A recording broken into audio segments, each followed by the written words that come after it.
नमस्कार, आप स्वराज पोस्ट देख रहे हैं। आपके साथ अभिनव कुमार। आपको बता दें कि जिस तरीके से अभी से कुछ दिन पहले बिहार में वोट अधिकार यात्रा यानी महागठबंधन के तमाम सहयोगी दलों के साथ यात्रा निकाला गया, जिसके बाद एक बार फिर से तेजस्वी यादव इसकी शुरुआत कर रहे हैं। बिहार अधिकार यात्रा के नाम से एक यात्रा तेजस्वी यादव निकाल रहे हैं 16 सितंबर से, और इसका समापन 20 सितंबर को होगा। ये बात तो आप सभी को पता ही होगा। हम आपको ये बताना चाह रहे हैं कि जिस तरीके से बिहार में सियासी उथल पुथल देखने को मिल रहा है, सवाल यहाँ ये है कि जब वो यात्रा निकाला गया तो कहा जा रहा है कि उस यात्रा में कांग्रेस का जो खोया हुआ जनाधार था, वो कांग्रेस का खोया हुआ जनाधार फिर से वापस आने लगा। जिस बात से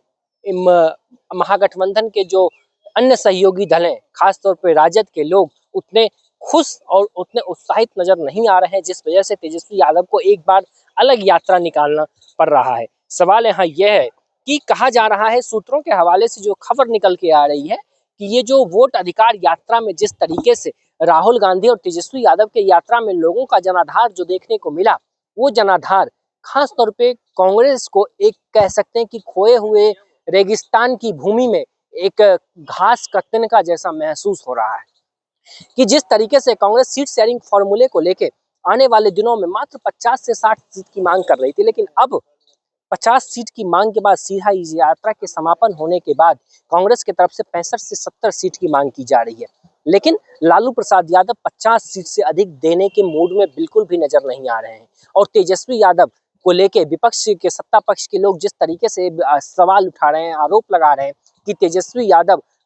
राहुल गांधी के साथ घूमकर अपना जनाधार कमजोर कर दिए, और उसी जनाधार को फिर से राजद अपने जनाधार को वापसी करने के लिए और कांग्रेस को एक बार अपना जो असर है बिहार की चुनावी समर में, वो असर दिखाने का प्रयास कर रहे हैं तेजस्वी यादव। और तेजस्वी यादव चाहते हैं कि एक बार हम अकेले इस यात्रा में निकलें, और जो कांग्रेस को जो लग रहा है कि कांग्रेस अपना खोया हुआ जनाधार वापस कर लिया है, हम उस कांग्रेस को बता दें कि आरजेडी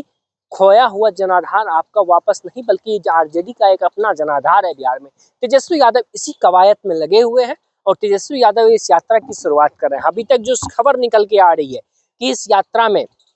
कांग्रेस के या फिर अन्य गठबंधन के कोई भी लोग इस यात्रा में शामिल होने नहीं जा रहे हैं। ये सिर्फ अपना तेजस्वी यादव का पर्सनल यात्रा होगा। कहा तो ये भी जा रहा है कि बिहार में जिस तरीके से वोट अधिकार यात्रा के दौरान जिन जिलों को छोड़ दिया गया था, उन तमाम जिलों में तेजस्वी यादव एक बार फिर से जाएंगे और अपनी खोई हुई जनाधार, जो सत्ता पक्ष के लोग जो आरोप लगा रहे हैं कि तेजस्वी का जनाधार खो गया, और तेजस्वी यादव इसी जनाधार को फिर से एक बार दिखाने का प्रयास कर रहे हैं। सवाल यहाँ ये है कि क्या वोट अधिकार यात्रा जो हुई, क्या उस यात्रा में आरजेडी को नुकसान तो नहीं हो गया, या कांग्रेस को जितना उम्मीद आरजेडी को नहीं था कि जितना फायदा हो जाएगा, क्या उससे ज्यादा फायदा कांग्रेस को हो गई? सवाल तमाम है। लेकिन देखना है कि सीट शेयरिंग के फॉर्मूले को लेकर जिस तरीके से रसाकसी महागठबंधन में देखने को मिल रहा है, क्या अब से कल ही परसों जिस तरीके से फिर से एक सीट शेयरिंग को लेकर एक बैठक होने वाली है, क्या उस बैठक में सीट शेयरिंग का फॉर्मूला तय कर लिया जाएगा, या कहें तो एक बार फिर फंसता हुआ महागठबंधन का चुनावी समर दिख रहा है? क्योंकि अभी से कुछ दिन पहले कांग्रेस ने दिल्ली में बिहार के हाईकमान के साथ बैठक की, और हमारे सूत्र बता रहे हैं कि उस बैठक में कम से कम कांग्रेस 65 से 70 सीटों की मांग कर रही है। और लेकिन आरजेडी के जो सुप्रीमो हैं लालू